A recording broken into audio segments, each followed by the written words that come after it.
indicates a renewed sense of confidence, with several former retail operators reporting increased sales volumes attributed to enhanced compliance, fair trading practices, and improved market discipline fostered by operations conducted by the Task Force on Business.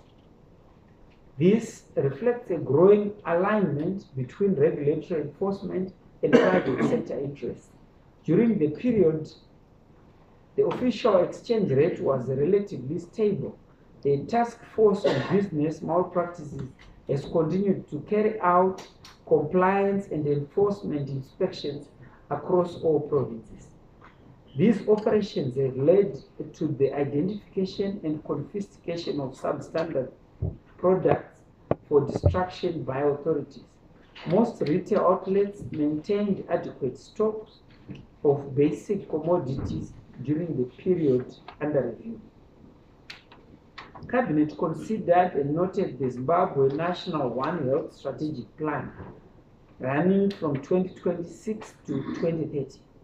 The Zimbabwe National One Health Strategic Plan provides a roadmap for integrating human, animal, plant, and environmental ecosystems to address health challenges.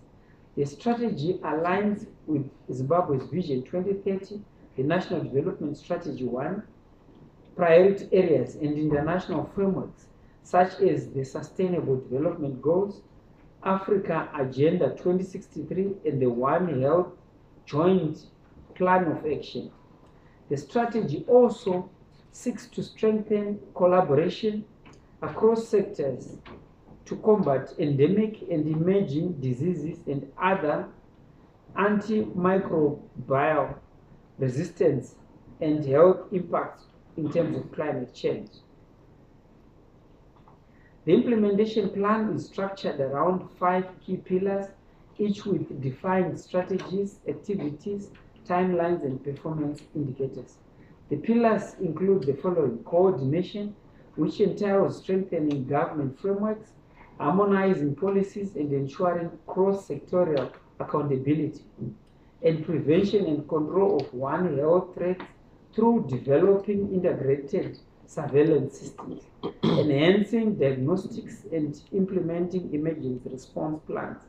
Other pillars also include sustainable financing by securing dedicated and diversified funding to support long-term One Health initiatives, research and development, which entails enhanced evidence generation and innovation capacity through integrated research and advocacy, communication and capacity building. Cabinet considered and approved the report on the responses to the concluding observations of the Committee on the Elimination of all forms of racial discrimination arising from Zimbabwe's combined 5th to the 11th periodic reports under the International Convention on the Elimination of all forms of racial discrimination. Zimbabwe reaffirms its commitment to the principles enshrined in the International Convention on the Elimination of all forms of racial discrimination. Significant strides have been made in implementing the committee's recommendations, including improved data collection, expanded access to justice, and enhanced public awareness efforts. The government of Zimbabwe continues to ensure that all forms of racial discrimination are eliminated. And Zimbabwe acknowledges that the challenges and the gaps that had been in existence have been addressed. Nevertheless, it remains resolute in addressing many other issues in a timely, transparent, and participatory manner.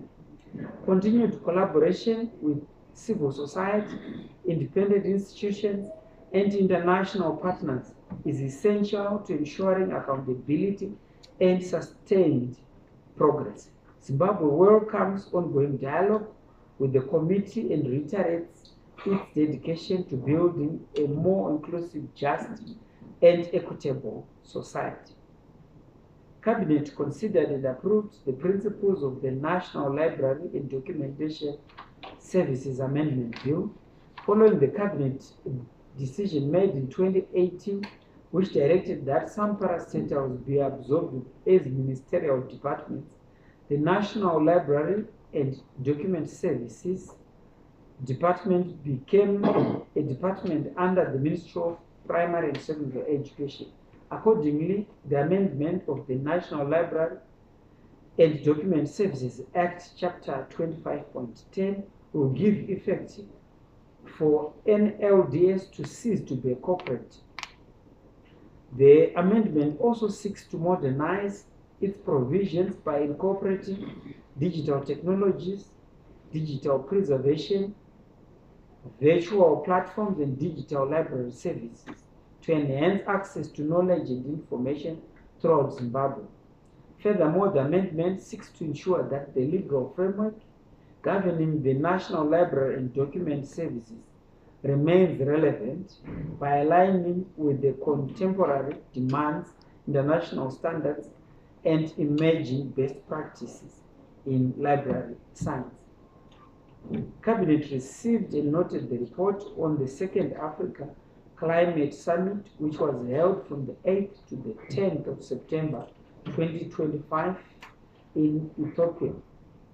The Minister of Environment, Climate and Wildlife attended the Second Africa Climate Summit on behalf of His Excellency the President, Dr. Edin Mnangagwa.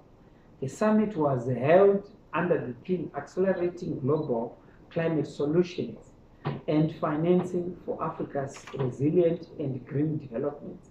The summit, which was organized jointly by the African Union and the government of Ethiopia, built upon the inaugural Africa Climate Summit held in Nairobi, Kenya from the 4th to the 6th of September 2023.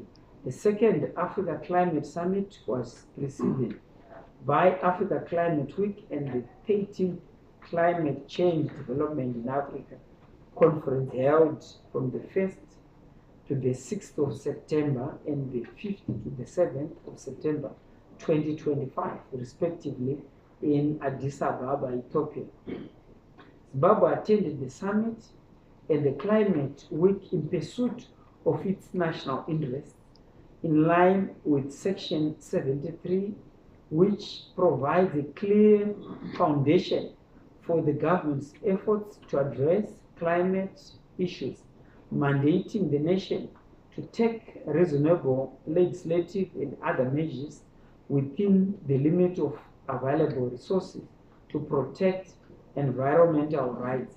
The summit considered climate change challenges affecting the African continent, the current global climate discussions under the United Nations Framework Convention on Climate Change and beyond, as well as the way forward for the continent. Furthermore, heads of state and dignitaries also considered practical homegrown, nature-based solutions and focused pathways towards enhancing Africa's adaptive capacity and climate resilience and reducing loss and damage associated with the adverse impacts of climate change. In remarks read on his behalf by the Minister of Environment, His Excellency the President, Comrade Edin Mnangagwa, pointed out that climate change presented a formidable and existential threat to the very foundation of Africa's development, ecosystems, health, and prosperity of its people. His Excellency highlighted the country's response to climate change and recommended the strengthening of international cooperation, guided by the principle of common but differentiated responsibilities. The President also urged the international community to move away from viewing Africa as a continent in need of aid and view it as a destination for investment, and called for the continent to value add its minerals for the green transition rather than continue to export raw commodities. The major outcome of the summit was the Addis Ababa Declaration on Accelerating Global Climate Solutions and financing for Africa's resilient and green development. The declaration highlights the need for adaptation and resilience, access to adequate and predictable climate finance, to strengthen agricultural and food production systems, increase energy access and renewable energy, technology-based solutions, and the nexus between climate change impacts and peace and security.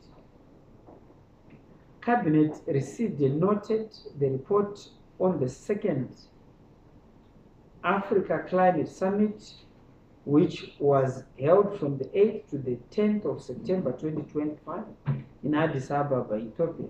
The Minister of Justice, Legal and Parliamentary Affairs attended the second Africa Caribbean Community Summit on behalf of His Excellency the President, Dr. Idim Nangagwa.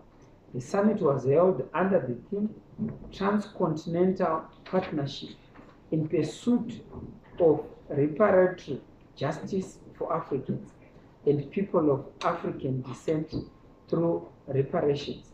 The summit was preceded by the second African Caribbean Ministers of Health meeting, which was held from the 5th to the 6th of September 2025 in Ethiopia. The summit was organized into 3 thematic sessions focusing on the following key areas: transcontinental partnership in pursuit for reparatory justice for Africans and people of African descent, forging stronger relations between Africa and the Caribbean region, and the Africa CARICOM cooperation in the global arena, focusing on reform of international financial institutions and climate change. Under the plenary on transcontinental partnership in pursuit of reparatory justice for Africans and people of African descent through reparations, the Minister of Justice, Legal and Parliamentary Affairs called for the removal of illegal sanctions unilaterally imposed on Zimbabwe by some Western nations. The Minister emphasized that reparations must go beyond financial compensation and include acknowledgement of dignity, historical pain, suffering, and ongoing legacies, as well as the need for a united front between the African Union and the CARICOM to pursue justice and reparations. The minister also emphasized the importance of fostering stronger Africa CARICOM cooperation for mutual economic growth and supported the establishment of joint reparations mechanisms. He further underscored the importance of representation and influence of Africa in international decision-making bodies, including the reform of the United Nations Security Council and the global financial architecture. I thank you. Thank you very much, Honorable Minister, for presenting today's cabinet highlights. We now move to the first round of 3 questions. Then we ask the ministers to respond to those questions. Questions?